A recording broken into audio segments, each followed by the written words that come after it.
Joe. How you doing? How are you? I saw Jalen kind of working on the left hand in practice last game. Obviously, he's dealing with what he's dealing with on the right hand. How does that kind of impact his dribbling and just sort of his approach out there, kind of having to lean on that left a little more? I mean, I haven't seen where it would have that much of an effect on it. He can use his left hand. And Grant last game gets a DNP. You've talked a lot about matchups, rotations, things like that. What's kind of the view of the matchup there in this series when it comes to him? I think it's just more we have a deep team, the ability to play a lot of different ways. And we're going to need everybody if we want to win. And so right now versus Atlanta, the rotation we had gives us the best chance to win. And we'll continue to do that throughout the playoffs.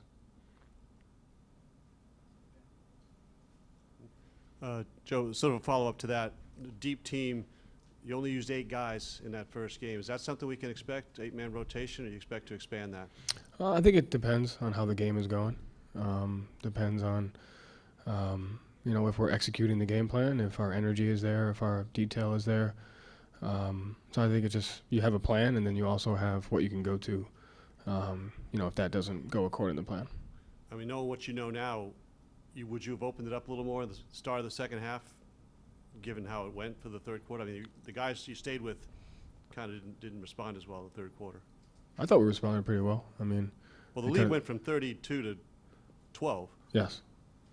Was it supposed to go to 52? Yeah. So I just they lost. What is your expectation in that? It was 22 at the end of the half, so and then it got to 12. Yeah, with 3:04 to go. But I mean, the expectation wasn't for it to get to 52. It was just to try to play the right way all the time.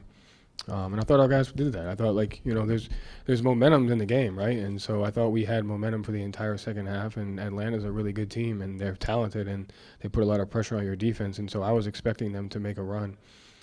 Some of that run was, self-inflicted because of our turnovers and some of that, but also we got some good looks and we didn't make them. And then they cut it to 22 at the end of the third, and then I think the beginning of the fourth is where, we could be a little bit more locked in, and so I think you're going to have that, but, what I was good with, it got to a certain number, and then we kind of zoned in and we executed, and Al hit a big shot. We made some big defensive plays, even when it was, I think it was 12 or 15 with 1 minute and 49 seconds to go. Smart gets the block, Al gets the block, and so we still showed moments of playing through things, which I think is important in the playoffs, Joe, you're a guy who worked really closely with Derek when he arrived last season. How different is he at this time of year than he was a year ago? I think he's just more confident, more comfortable, has more of an identity. I think anytime you join a team late, especially a team that's been together for a long time with high expectations, you're just trying to figure out how you can have an impact and where you can. And so I think stuff like that just comes with time, and I think now he has a clear identity. He can handle for us. He can play off the ball. And he's really gotten used to our defensive schemes as far as our switching and how we match up and kind of what the coverages are based out of those matchups. And he has an effect off ball, on ball, at the rim at times. And so I just think he has a clear-cut identity. When Pop was here, he said one of the biggest hurdles with Derek is making him feel like he belongs, believe that he belongs mentally. How has he grown, and how much more confident is he? And are those conversations that you do have with him? I mean, not just him, everybody. Like when you have a deep team, when you have a lot of good players, it's very easy for someone to slip through the cracks and not feel appreciated. And I think it's important, that you have to have that balance where, everybody has a role and everyone does have an impact. And everyone's going to have a different impact at different times, right? And so I think just like any player on our team, we have to create a sense of value for each guy. And so when all of our guys feel valued, I think they play better, and I think that's in any, realm.